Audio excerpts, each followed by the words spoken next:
नाजरीन, इस वक्त हम मौजूद हैं एक ऐसे खेत में जहां कैनोला की काश्त के लिए ज़मीन की तैयारी जारी है।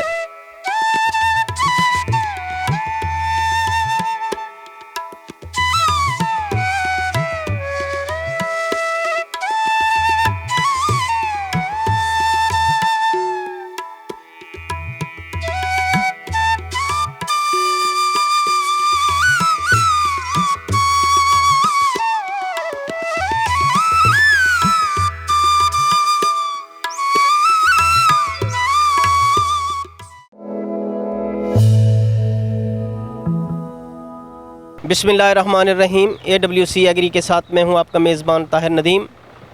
नाजरीन, इस वक्त हम मौजूद हैं एक ऐसे खेत में जहां कैनोला की काश्त के लिए ज़मीन की तैयारी जारी है। तो जो ट्रैक्टर ड्राइवर हैं मोहम्मद मुख्तार साहब, वो इस ज़मीन की तैयारी में मसरूफ़ अमल हैं। तो हम उनसे जानते हैं कि इस ज़मीन की तैयारी के लिए वो कौन कौन सा हल चला रहे हैं, ताकि हमारे जो काश्तकार हैं वो भी जान सकें कि कैनोला की तैयारी के लिए ज़मीन को किस तरह तैयार किया जाए। तो आइए उनसे बात करते हैं। अस्सलाम वालेकुम। वालेकुम अस्सलाम सर। मुख्तार साहब, बताएं कि ये जो ज़मीन आप तैयार कर रहे हैं कैनोला की काश्त के लिए, तो इसमें आप ये कौन सा इस वक्त जो हल है वो चला रहे हैं? ये पहले सारे डिक्स लगा रहे हैं हम। डिक्सों के बाद इसके ऊपर रोटावेटर लगाना है, फिर ब्लेड और हल लगा के फिर इसका कैनोला काश्त करेंगे हम। अच्छा, ये शुरू में आप डिस्क का इस्तेमाल क्यों कर रहे हैं? ये घास थोड़ा ज़्यादा है, इसलिए थोड़ा सा यानी कि आसानी हो जाएगी। ज़्यादा फिर घास ही उगाता है ना, इसलिए, वरना कैनोला कम उगता है, पैदावार फिर कम होती है। यानी कि ऐसे खेत जिसमें घास फूस या जड़ी बूटियाँ ज़्यादा हों तो उसमें पहले अगर डिस्क चला ली जाए तो वो अच्छा रहता है। अच्छा रहता है, बिल्कुल जी, अच्छा रहता है, क्योंकि ये जड़ी बूटियाँ फिर ज़्यादा उगाती हैं, कैनोला कम उगता है, पैदावार कम होती है। तो इसके बाद फिर आप रोटावेटर क्यों चलाएंगे? ये भी तो उसी तरह का काम करता है। ये रोटावेटर इसलिए चलाएंगे, ये जो मोटा डील वगैरह या ये इसका कच्चर हो जाएगा, बारीक हो जाएगी, क्योंकि बीज है बारीक इस कैनोले का, इसलिए हम जो है रोटावेटर चलाएंगे इस पर। अच्छा, रोटावेटर जो है ज़मीन को बारीक भी कर देता है और जड़ी बूटी को उसमें मिक्स भी कर देता है? जी, मिक्स कर देता है। ये जड़ी बूटी है, घास जैसे भी होगी, ये मिक्स भी हो जाएगा, बारीक भी हो जाएगी, ताकि जो हम कैनोला का बीज लगाएंगे पूरी जर्मिनेशन हो जाए। जी, तो उस रोटावेटर के बाद फिर दूसरा हाल भी चलाएंगे? जी, एक हाल और चलाएंगे स्वागे के साथ। अच्छा, वो कौन सा हाल और कितना गहरा हाल चलाएंगे?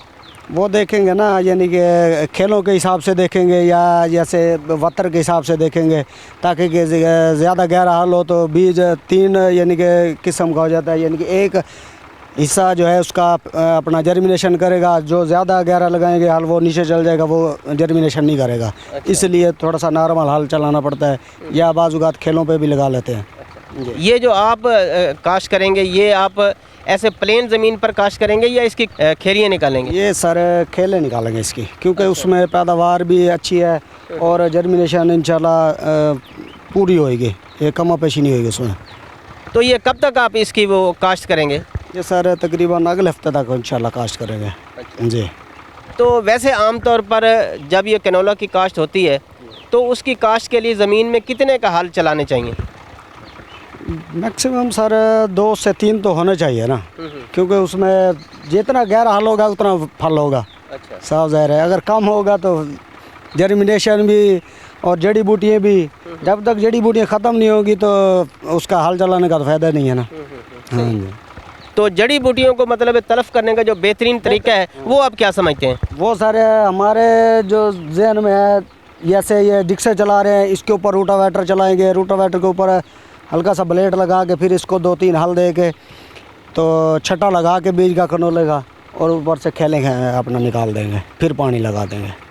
अच्छा, यानी कि पहले आप ऐसे प्लेन ज़मीन पर छट्टा लगा देंगे बीज का, फिर उसकी खेलियाँ बनाएंगे? खेले निकालेंगे। जी, फिर एक तो खेले अपना लगा के खेले निकाल के फिर पानी लगाते हैं, प्लेन ज़मीन करके तैयार करके मुकम्मल, फिर हल्का सा छटा लगा के खेले निकाल के उसके बाद पानी लगाते हैं हम।